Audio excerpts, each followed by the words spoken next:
Good evening. Welcome to tonight's show. I am Clarissa, now Guillen. I finally changed my last name.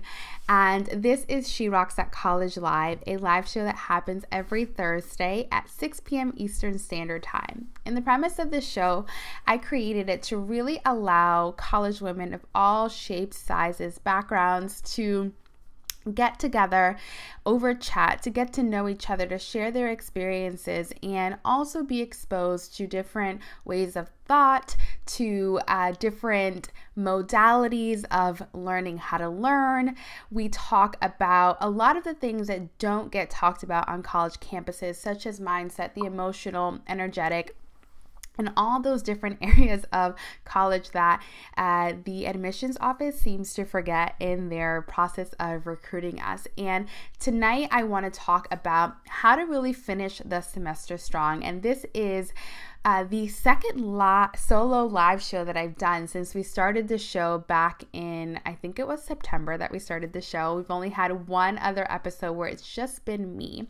And the reason why I wanted to make this particular show a solo show is because, number one, these are the study strategies that I teach to the college women that I work with one-on-one. This is really my area of expertise, but I also have had in the back of my mind to speak to the college women who were like me when I went to college the first time around. Final exam was always a really stressful time in the semester for me. Not only was I completely and utterly exhausted, but I was going through a lot of self-doubt. I was going through a lot of fear. I was questioning whether or not I even belonged in college. I didn't really know how to approach such a stressful time in the semester when everything it seemed like I was doing wasn't working out for me. And so if you can relate, if you're really stressed out right now in the semester, leave a comment below. Let us know what you're going through. This is a safe place for us to really have honest conversations about what it's like to be a non-traditional student. And when I talk about being a non-traditional student, what I'm talking about is most of the college women who follow She Rocks at College are not fresh out of high school. Most of the women that follow She Rocks at College are between the ages of, I would say, 23 and mid-30s. We're non-traditional college students in the sense that we aren't living on campus. We are working anywhere from part-time to full-time jobs. We are in relationships. We are not living at home with our parents, although some of us might be. We are commuting to and from school, and there are so many things that are on our plate other than academics. And many of us might also be first-generation college students. Many of our parents either never finished college, never finished high school, never had the opportunity to go to college, and we're learning how to navigate this academic world without anybody to role model it for us. And quite frankly, many of the college women who are a part of the She Rocks at College community are minorities. We are African American, we are Asian, we are Latina like me, and we grew up, maybe not even having English as our first language. And so how do you begin to try to succeed in an academic setting when you don't have anybody to role model it after? When you're told by your parents and you're told by your family members, go to college, go get an education. Everybody presents it as though it's something that's quite easy, but it's not that way. And so tonight, I want to speak to the college girl who is in the point in the semester right now where you do not even know whether or not you're going to pass, where you're kind of just going through the motions because you don't know what else to do at this point. You are really having a hard time dealing with the fact that you let yourself down this semester, that you didn't meet your fullest academic potential, that you really struggled and you're beating yourself up at this point and you're stressed out because you're really relying on the final exam to be that factor, that thing that pushes you over the pass-fail line, and deep down in your gut and in your heart, you know that the likelihood that you're going to pass this class is slim to none. And this might even be the second, the third, the fourth time that you're taking this class. This might be the semester where you needed to pass because you were at risk of losing a scholarship or being kicked out of a program, and you don't know what to do because it feels like this is the final straw. It feels like this is it, like there is no moving forward. And here is what I want to challenge you to think about when you're feeling these emotions. It's never too late, number one. Number two, this is just a moment in time that will pass. It's just a circumstance. And the only reason why it feels like life or death, the only reason why you feel like such a failure is because of the thoughts that you're attaching to this circumstance, to a failing grade, to an F, to a D, to a C, to a B, or to an A. The only reason why it has any meaning is because you're attaching a meaning to it. You are deciding whether it's good or bad. You are deciding whether it defines you or not. And I know that when you're hearing this for the first time, it can be really hard to wrap your brain around this, to wrap your brain around the idea that you are the one that's causing yourself pain, or you're the one that's causing yourself discomfort. But that's the truth. The only thing that makes us human, that separates us from animals, is the fact that we can be aware of our own thoughts, that we can witness ourselves thinking. And the fact that we can witness ourselves thinking proves that we are not our thoughts. And that our thoughts are something that we have control over.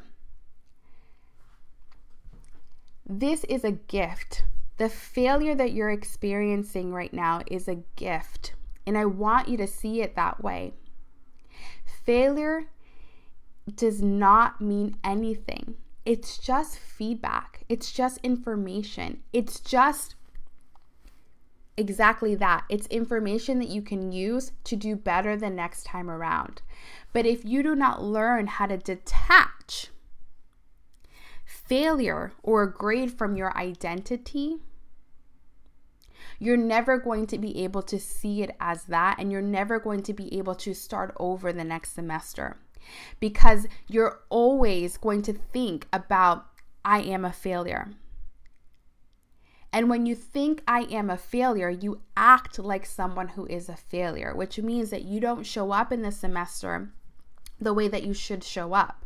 You don't study the way that you should study. You don't ask for the help that you need while you're going through the semester, because deep down, even though you might not be fully consciously aware of it, the loop that's running in the back of your mind is, nothing that I do matters. It's not going to change the fact that every semester I fail, that every exam I get a 50 or below, that every time I have a conversation with my professor, I feel stupid. Until you start to change those thoughts, until you start to detach yourself from a grade identifying you, being who you are, defining what you're capable of and not capable of, you're never going to see the success it is that you want to see at this point in the semester. So I need you to start saying to yourself every single morning, every single day, all throughout the semester, failure is just feedback, and feedback is not an attack. It's just information. Failure is feedback, and feedback is not an attack. It's just information that I can choose to use, to look at, to create a different plan that will allow me to produce different results in my academic experience. Your failure is a gift right now. If you start noticing what's different for you, noticing what's changed for you this semester, being grateful for the fact that, number one, you even live in a country where you're allowed to get an education, where it's okay, where it's encouraged for you to get an education, where you have the opportunity to even fail a class, to even be able to make the choice whether to study or not to study, that you are even able to have a conversation with the professor. All of this is a gift that you've been given. And even though it hurts to fail, even though it sucks, even though you might feel disappointed, this is all just stuff that's allowing you to fully immerse and step into your brilliance if you choose to see it that way. And I want for the college girl out there who is feeling like the dumbest girl in the room to know that your success has nothing to do with your IQ level. Most of the time, all it means is that you're lacking a skill. And if you can learn how to walk and talk, you can learn how to study. You can learn how to read and take notes. You can learn how to have helpful conversations with your professor. You can learn how to take exams. You can learn how to succeed and how to take this experience that you had this semester and turn it around. And so what I'm going to do now is I'm going to walk you through my final exam process. But I'm warning you that this process will not work unless you choose to believe that it will. And unless your focus is on, I'm going to end the semester giving it everything that I got, regardless of the outcome, regardless of whether or not I pass this class, I pass this exam, I move on to the next course, regardless of if I get kicked out of this program, regardless of if I lose my final exam. Your only commitment right now at this point in the semester is to prove to yourself that you're not going to give up on what it is that you came to college to claim. I need you to remind yourself of why you enrolled in college in the first place, and that no matter what, you're going to forge ahead and you're going to achieve what you came here to achieve. Because I bet that if I told you that it was a guarantee that you would end up with the degree that you wanted, that you knew if you could look into a crystal ball and see for yourself that 4 years from now, 2 years from now, 5 years from now, depending on, how long your program is or how long you need to be in college for. If you knew 100% that you were going to see success, that you would walk across that stage, having passed all of your courses, some of you even graduating summa cum laude, if you knew that it was a given, you would be doing everything and throwing everything at your education because you knew you couldn't fail. You knew that it was a given to succeed. So I need you to approach this final exam in the same manner and commit to taking the actions and let the outcome be whatever it's going to be. So let's go ahead and get into the actual steps on how to succeed in your final exams. And I'm just going to be looking at my notes so that I can make sure to go in order. So this is something that you can follow step by step. So the first thing that we need to do is we need to establish what's going to be on your exam. One of the things that you want to find out is whether or not, number one, your exam is going to be cumulative, or if your professor is going to treat this last exam of the semester as any other exam.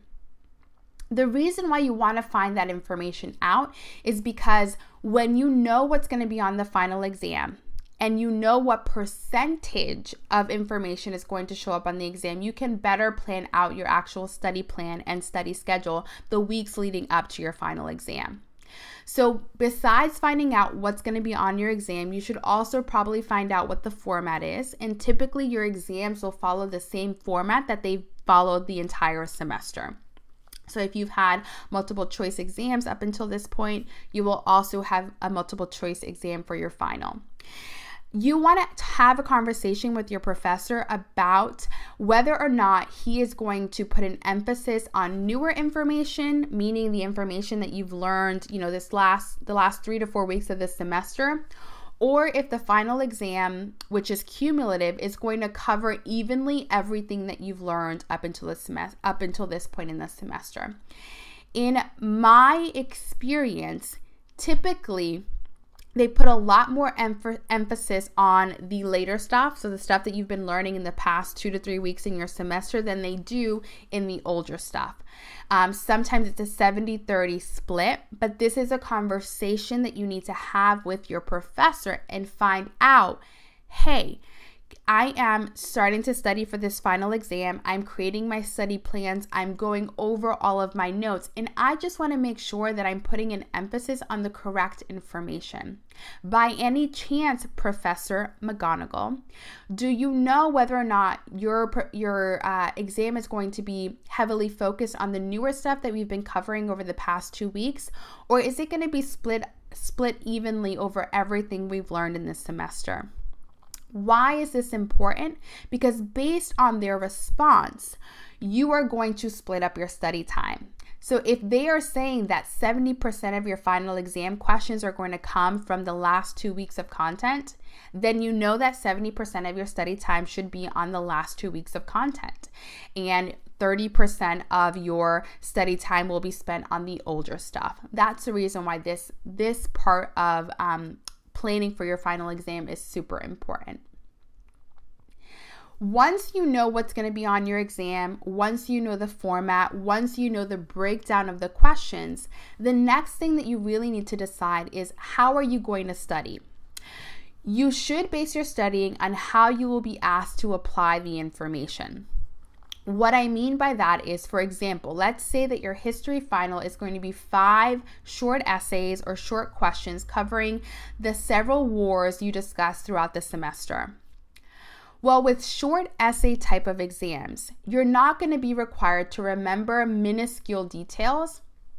Rather, typically what's going to happen is that essay question is going to be around the overarching themes that are spread across those wars and some of the key events that happened during the wars. So the best way to study for this type of exam, where you have short essay covering a lot of broad themes or key events, is to probably verbally walk yourself through those key points, those key themes, or even practice writing an outline for those key themes and key events, so that when you get asked the question, you can quickly throw together an outline, throw in the key ideas, throw in the key points, and answer the question. Now, if your exam is multiple choice, and let's say you're taking a class like developmental psychology, the best way to study would be to practice answering multiple choice questions from either the back of the book, or if you have old copies of the exams that you've taken up until this point, it would be a great idea to make blank copies of those old practice exams and take them. Why is that important? Because it's going to reveal to you what you know and what you don't know. It's going to show you where your knowledge gaps are, so that you can do the necessary extra studying to make sure that you know everything that's going to be covered on the exam.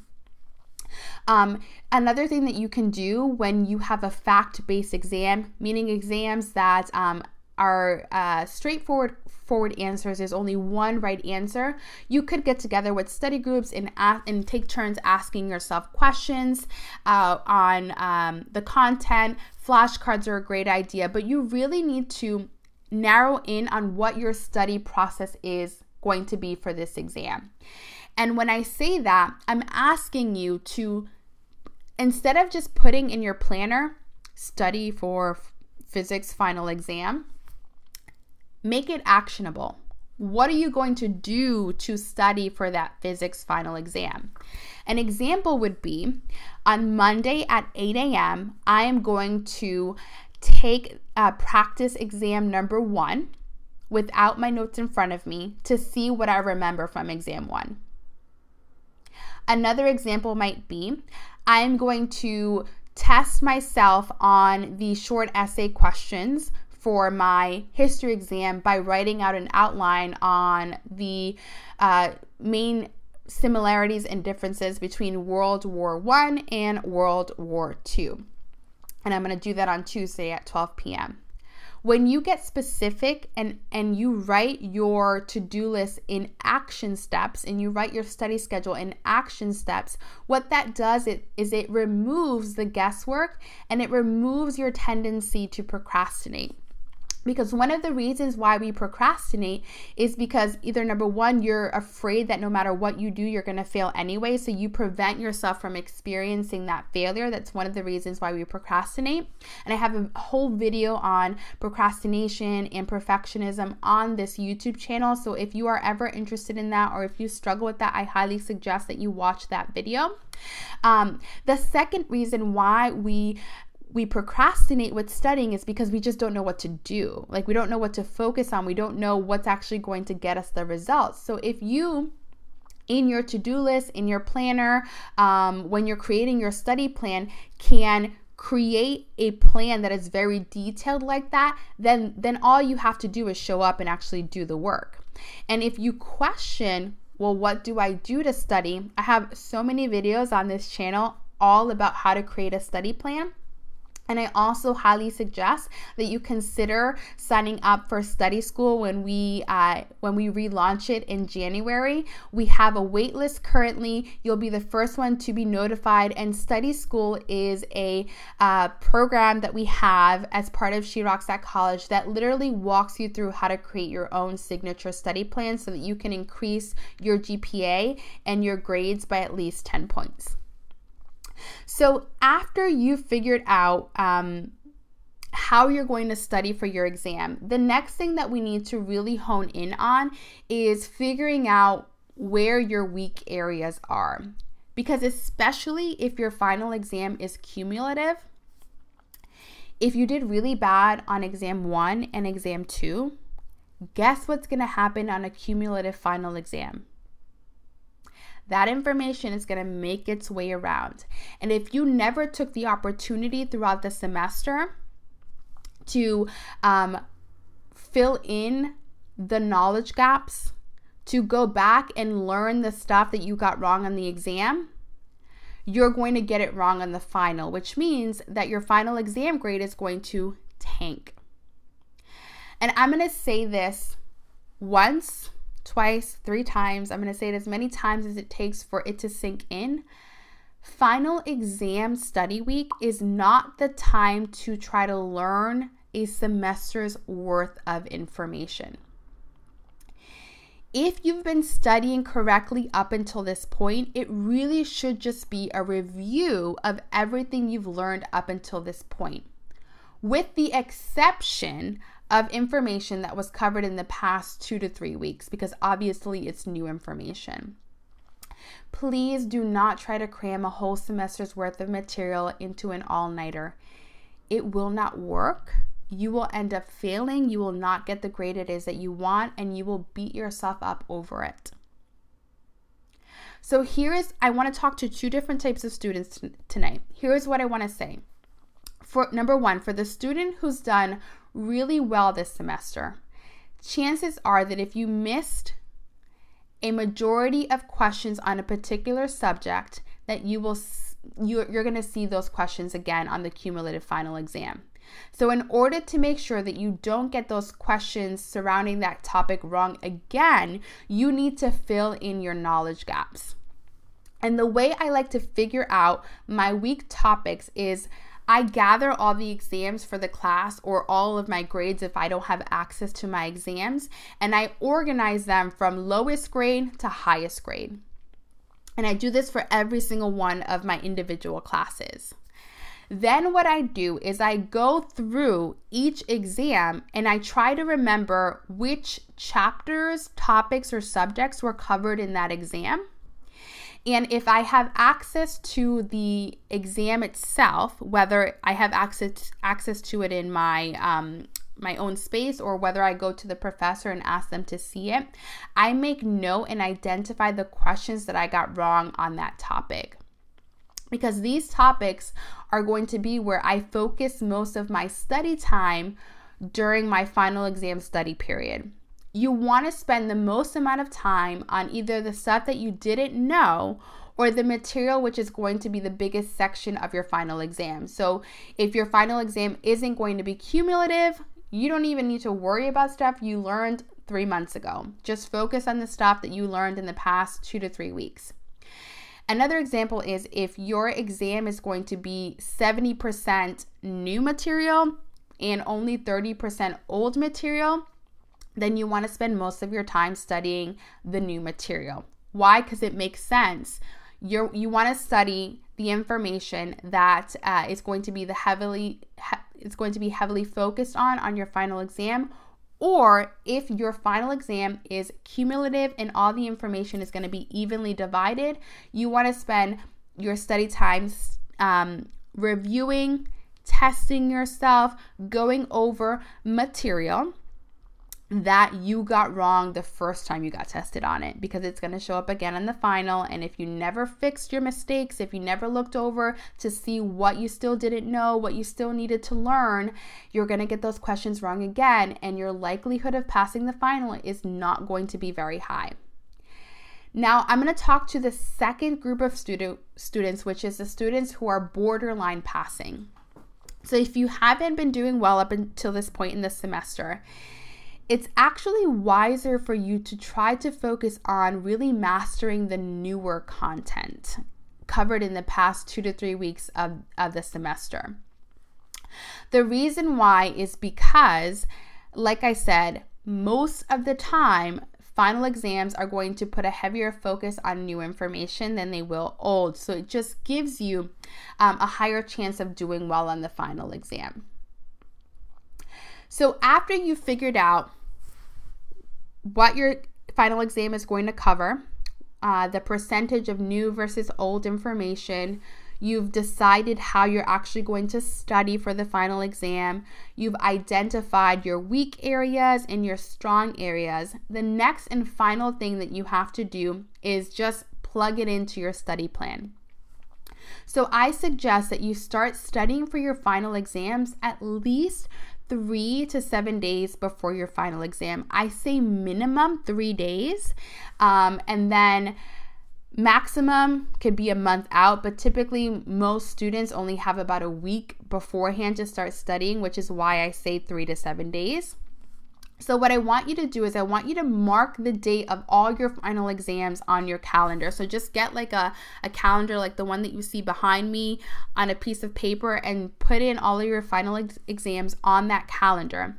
And then you're going to count 3 to 7 days from that date. That is the date that you start studying for that particular final exam. And when I say studying, what I mean is that you are quizzing yourself. You're trying to figure out what information you know, what information you don't know. You're doing any final tutoring sessions. You're looking up videos. You're reviewing notes. You're really trying to catch up on your knowledge gaps. This is not the time to try to catch up on reading assignments and notes that you didn't do and you should have done 3 months ago. That should have been completed at least a day before you actually started studying for your final exams. Each day that you dedicate to studying should have a specific goal. And I suggest that you always start with the material you know the least. And the reason why I say that is because it gives you more days to review it. So if your exam is on Friday and you are studying on Monday with the information that you know the least, you have more days to review that topic. So that's why I say start with the information that you know the least, and then leave and save the material that you know the most for the couple of days leading up to the final exam. So for students who have multiple final exams in one day, my strategy for you is to divide your study days into a morning session and an evening session. So you're going to dedicate your morning study session for one particular class and your evening study session for another class. You could also divide it up by hours. So maybe you spend 2 hours in the morning studying for class A and 2 hours in the morning studying for class B. And then you can do the same thing for the evening if you have a full day to study.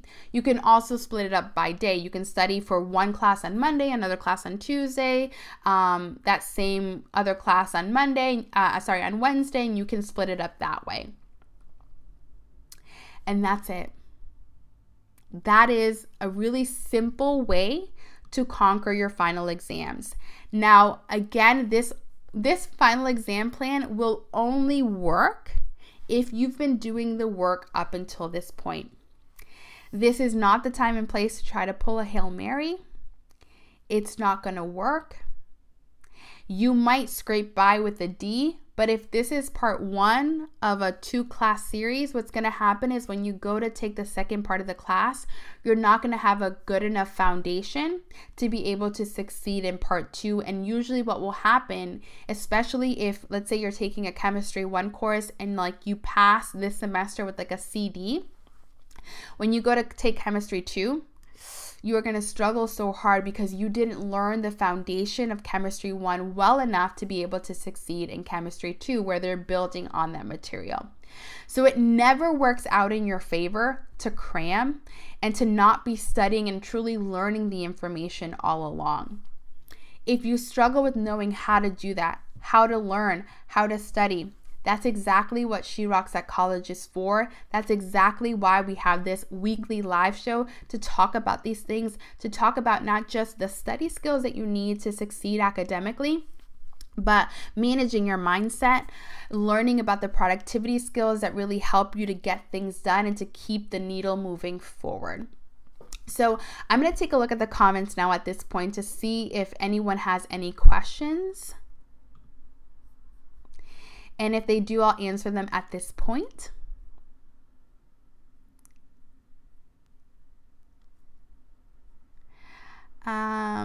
So we have Wendy Forever who's sad. Clarissa, I love your videos and I know viewers are grateful for the information you give them, because I am. Thank you so much for saying that. Let's see.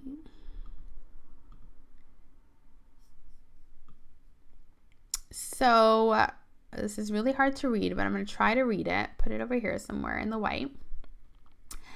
Do you have any advice for the student that is struggling with perfectionism and trying to balance school, 2 jobs, and 1 internship?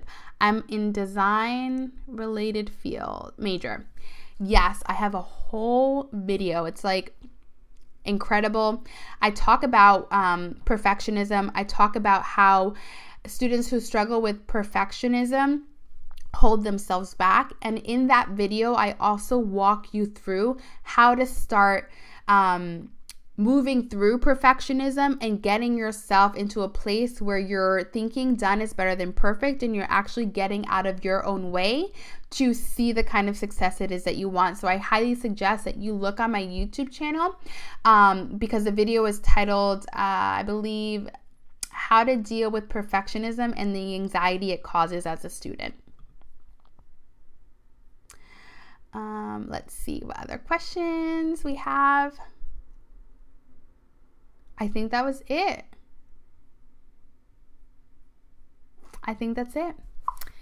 And that concludes this week's episode of She Rocks at College Live. If you have any suggestions on what you would love to see on this show, please do not feel shy. Make comments down below. DM me on Instagram. You can follow me. I'm She Rocks at College on Instagram. I'm constantly interacting with students on there. Your feedback is highly requested. I want you guys to let me know what you want to see on this show so that I design and create episodes that are actually going to help you with what you're struggling with currently. Thank you so much for watching tonight. And as always, I will be back next Thursday. Bye.